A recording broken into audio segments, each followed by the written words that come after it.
হ্যাঁ ভাই বলেন। আসসালামু আলাইকুম। ওয়ালাইকুম আসসালাম রহমতুল্লাহ। আমার বন্ধু প্রশ্ন করেছে যে আমার নামাজ কি কবুল হবে যদি সে সময় পকেটে টাকার নোট থাকে যেখানে মূর্তি আর বিভিন্ন ছবি থাকে? ভাই, এখন কোনো মূর্তিকে প্রণাম করা হারাম। টাকাটা মাথার সামনে রেখে তারপর যদি সিজদা দিলেন তাহলে সেটা হারাম।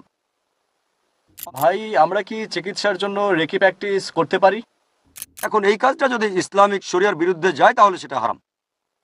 আসসালামু আলাইকুম ওয়া রাহমাতুল্লাহি ওয়া বারাকাতুহু। আপনাদের সামনে আমি একটি গুরুত্বপূর্ণ বিষয় নিয়ে এসেছি। এমন একটি গুরুত্বপূর্ণ বিষয় বিষয়টি আপনি যদি শুনেন তো আপনি কিছু না কিছু হাসিল করবেন, এটা আমার গ্যারেন্টি। কিছু না কিছু আপনি শিখতে পারবেন যদি আপনি মনোযোগ দিয়ে শুনেন।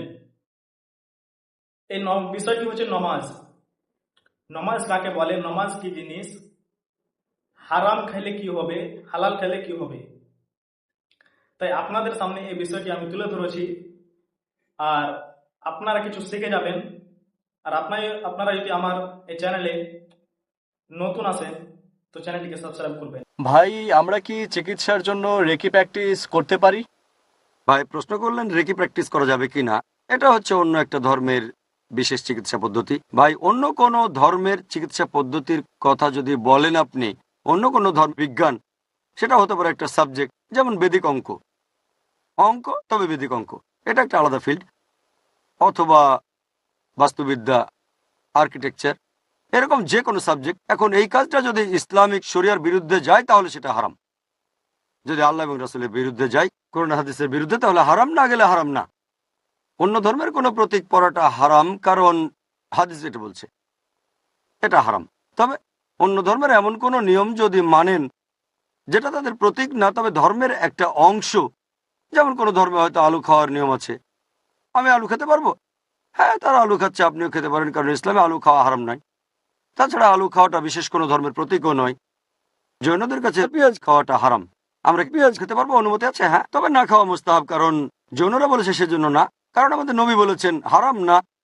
অন্তত যখন নামাজ পড়বেন তখন এটা খাবেন না। না খাওয়ার কারণ এই না যে জৈনরা বলেছে, কারণ আমাদের নবী বলেছেন নামাজ পড়ার সময় গন্ধ আসে, এটাই হচ্ছে কারণ। এটা বাদে এমনিতে পেঁয়াজ খাওয়া যাবে। একইভাবে ধরেন একটা চিকিৎসা পদ্ধতি, এর কোনো কিছু যদি শরিয়ার বিরুদ্ধে না যায়, যদি তারা বলে যে ধরেন অ্যালকোহল খান, এরকম কিছু থাকলে সেটা হারাম। অথবা হয়তো বলে এই পদ্ধতিতে চিকিৎসা করলে মূর্তির সামনে প্রণাম করতে হবে, সেটা হারাম। তাহলে যে কোনো ওষুধ হোক কোনো বিশেষ দেশের, বিশেষ ধর্মের, বিশেষ অঞ্চলের, যদি কোরআন সুন্নাহর বিরুদ্ধে না যায় ব্যবহার করতে পারেন। একই রকম নিয়ম পোশাকের বেলাতেও। পশ্চিমা পোশাক হচ্ছে স্যুট টাই পরা, এটা কোরআন হাদিসের বিরুদ্ধে না। আবার পুরুষরা যদি শর্টস পরে, হাফ প্যান্ট, সেটা হারাম। তাহলে অন্য কালচার বা অন্য ধর্ম, এখন এই ঔষধ যদি বিশেষ কোনো ধর্মের হয় অথবা বিশেষ কোনো ধর্মের অঙ্ক যদি আল্লাহ রাসূলের বিরুদ্ধে না যায়, কোরআন হাদিসের বিরুদ্ধে না যায়, এটা ঐচ্ছিক। আশা করি উত্তরটা পেয়েছেন। আর কোনো ভাই? হ্যাঁ ভাই বলেন। আসসালামু আলাইকুম। ওয়ালাইকুম আসসালাম রহমতুল্লাহ। আমার বন্ধু প্রশ্ন করেছে যে আমার নামাজ কি কবুল হবে যদি সে সময় পকেটে টাকার নোট থাকে যেখানে মূর্তি আর বিভিন্ন ছবি থাকে? ভাই, প্রশ্ন করলেন যে বেশিরভাগ লোকের নামাজ পড়ার সময় পকেটে টাকার নোট থাকে, আর প্রায় সবগুলো নোটে বিভিন্ন ছবি থাকে, ফটোগ্রাফ বা মানুষের ছবি। নামাজ পড়ার সময় টাকা থাকে পকেটের ভেতরে, মানি ব্যাগে, এ অবস্থায় সে নামাজ পড়ে, এটা কি শিরক? এ ব্যাপার নিয়ে চিন্তা করছেন, এটা কি হারাম নামাজ পড়ার সময় পকেটে টাকা থাকা? এখন কোনো মূর্তিকে প্রণাম করা হারাম। টাকাটা মাথার সামনে রেখে তারপর যদি সিজদা দিলেন তাহলে সেটা হারাম। অথবা টাকাটা বুকের উপর রেখে নামাজ পড়লেন, এটা হারাম। কিন্তু টাকা যদি পকেটে রাখেন, এই পকেট কিন্তু পেছনের দিকে, সাধারণত পেছনে রাখেন, কিন্তু নিয়ত থাকায় গুরুত্বপূর্ণ নয়। টাকাটা মাথার সামনে রাখলেন, কিন্তু সেটা ইবাদত করা, এটা নিয়ত না, তারপরও সেটা হারাম। বলছেন এই মূর্তিকে প্রণাম করা আমার উদ্দেশ্য না, তারপরেও করছেন, সেটা হারাম। নিয়ত গুরুত্বপূর্ণ, তবে তার পাশাপাশি কাজটাও গুরুত্বপূর্ণ। কিন্তু যদি টাকা রাখেন মানি ব্যাগে, বেশিরভাগ ক্ষেত্রে থাকবে পেছনে, পেছনের দিকে কি ইবাদত করবে? ঠিক। 1 নম্বর পয়েন্ট, এটা থাকে পেছনে। বুক পকেটে থাকলে হার্টের কাছাকাছি থাকবে। টাকা যদি না দেখা যায় তাহলে কোনো সমস্যা নেই। অনেক সময় হতে পারে কেউ হয়তো টাকা রাখলো বুক পকেটে, তারপর সে যখন সিজদা দিল তখন টাকাটা পড়ে গেল। এমন সময় শুধু সাবধান থাকবেন, টাকা তুলে পকেটে রাখবেন, সমস্যা নেই। এমন না যে নড়তে পারবেন না।